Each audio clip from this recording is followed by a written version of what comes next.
За экологи дээлтэй бүтээгдэхүүн 2019 үзэсгэлэн худалдаа завхрал зөвлөгөөн Мишель Экспо төвд эхэллээ. За энэ талаарх дэлгэрэнгүй мэдээллийг хүргэхээр сэтгүүлч Уянга студид ажиллаж байна.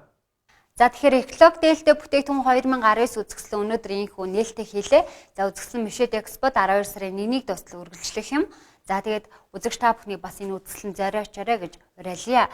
За тэгээд энэ талаар мэдээллийг хүргэх юм бол байгаль орчин аялал жуулчлалын яам болоод за нөхөрлөлтийн үндэсний холбоо хамтран энэ удаагийн экологи дээлтэй бүтээгдэхүүн 2019 үзэсгэлэн худалдааг зохион байгуулж байгаа юм байна.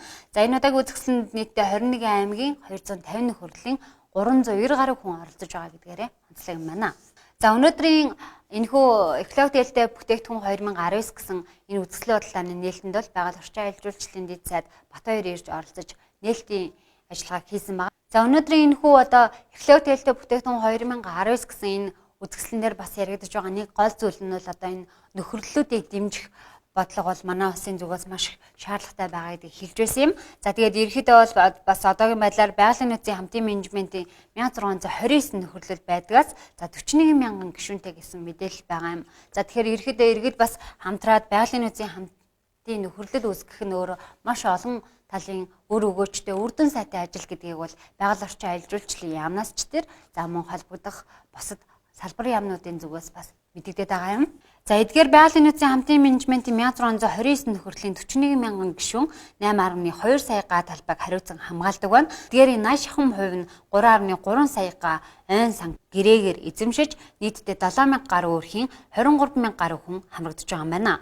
Ойн нөхөрлийн хамгаалтанд байгаа байгалийн нөөцийн өр өгөөж нэмэгдсэн гишүүдийн амжиргаанд сайнаар нөлөөсөн хүмүүсийн байгальд хандах хандлага үйлдэл эерэг ээлтэй тал руугаа чиглэгдсэн гишүүдийн бие биедээ ихтгэлцэл сайжирч хамтран ажиллах нэмэгдсэн зэрэг чухал ач холбогдолтой үр дүн гарч эхэлсэн байна.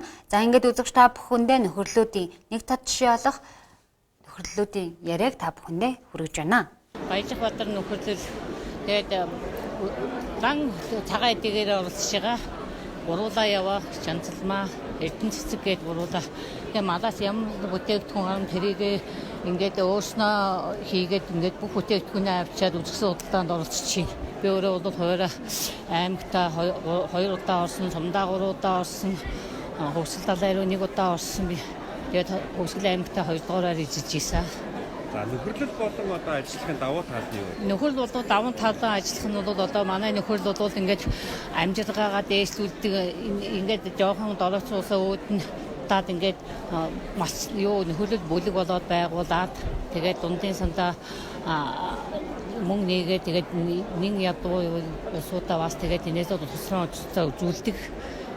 Тэгээд явж чинь тэгээд манай нөхөрлөл одоо 10 гаруй жил болж байгаа. Тэгээд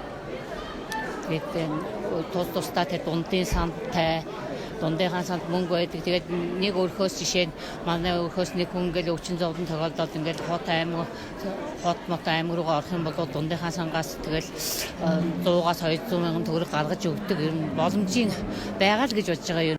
Сургалтад өдөг одоо нэг ямар хоньны шиг ингээл хаягдчихад байгаа юу гэж би ашиглаад юм хийчихгээл тэгээд нодлонгоос ягаад тэгэл нэг бүтэн жил нэг имэйл хазаараа юу уралж ирлээ те. Одоо би яг энэ имэйлийг бүтээхэд жил 5 сар болсон. Жил хагассан. Тэгэл одоо урлаад тэгэл ингээл авч. Одоо ямааны хайрсыг өөрөө боловсруулаад тэгээд сүлжээ. Боловсруулаад гант хийгээд илдээд тэгээд зүсэл тэгээд нэг шивдвэрэл тэгээд ингээл сүлжээл тэгэл хийжээ. За өөр ямар бүтээгдэхүүнүүдийг хийж байна? Яг одоо хоршоо хэлбэрээр ажиллаж байна уу? Нөхөрлөл хэлбэрээр ажиллаж байна уу? Тэгвэл нөхөрлөлийн гишүүн. Нөхөрлөлийн гишүүнээр. За тэгээ хүмүүс хэр сонирхож байна? Их сонирхтой байна. Энэ бол мэдээж эдлэгээ бол маш сайтай болох юм шүү дээ. Тийм. Энэ ер нь баг л энэ Монгол байхгүй юм байлаг гэж яриад Монгол Шинж засгийн газрын 2016-аас 20 оны үйл ажиллагааны төлөвлөгөөнд бол энэ маш тодорхой туссан байдаг. Нөхөрлөлтийн үйл ажиллагааг эрх зүйн болоод тийм ээ үйл ажиллагааг нь бол одоо төрөөс шууд дэмжинэ гэдэг. За энэ хүрээнд бол өнөөдрийн үйл ажиллагаа бол зохион байгуулагдаж байна. За өнөөдрийн үйл ажиллагаанд нийтдээ нэг 250 орчим нөхөрлийн 400 орчим гишүүд бол ирсэн одоо бүтээгдэхүүнээ та бүхэндээ танилцуулж байна. нөхөрлөлтийн маань бол үндсэн гол зорилго нь гэх юм бол одоо байгалийн нөөцийн хамтын менежментээр тухайн нутгийн иргэд тухайн байгалийн баялагийг ашиглах, хамгаалах тийм ээ. За тэр үйл ажиллагааг бол нөхөрлөл хэлбэрээр оруулах зохион байгуулдаг байгаа. Түүнээс олсон үр ашгаа эргээд бүх нутгийн иргэд хүртэх, тэгш хүртэх энэ боломжийг бүрдүүлэхээр онцлогтой. За энэ жилийн арга хэмжээ бол өнгөрсөн жилүүдтэй харьцуулах юм бол хандлага өөрчилж хандлага хөгжиж урайндор буюу одоо байгаль ээлтэй экологийн цэвэр бүтээгдэхүүнийг танилцуулах тийм ээ. За байгаль орчинд хор өнөөл багтаа, хаягдл багтаа үйлдвэрлэлийг дэмжсэн тэр бүтээгдэхүүнүүдийг танилцуулж байгаагаар бол урд дах жилүүдээс илүү онцлогтой бөгөөд за мөн цар хүрээний хувьд бол илүү олон нөхөрлөл оролцсон. За илүү олон хүмүүс хүрэлцэн ирсэн ийм сайхан арга хэмжээ болж байна. Нийтдээ бол улсын хэмжээнд нэг 1640 орчим нөхөрлөл бол одоо байнгын үйл ажиллагаа явуулж байгаа. За мөн энэ үйл ажиллагааг бол өнөөдөр нөхөрлөлтийн үндэсний холбоотойгоо байгаль орчин аялал жуулчлалын хамтраад зохион байгуулж байна.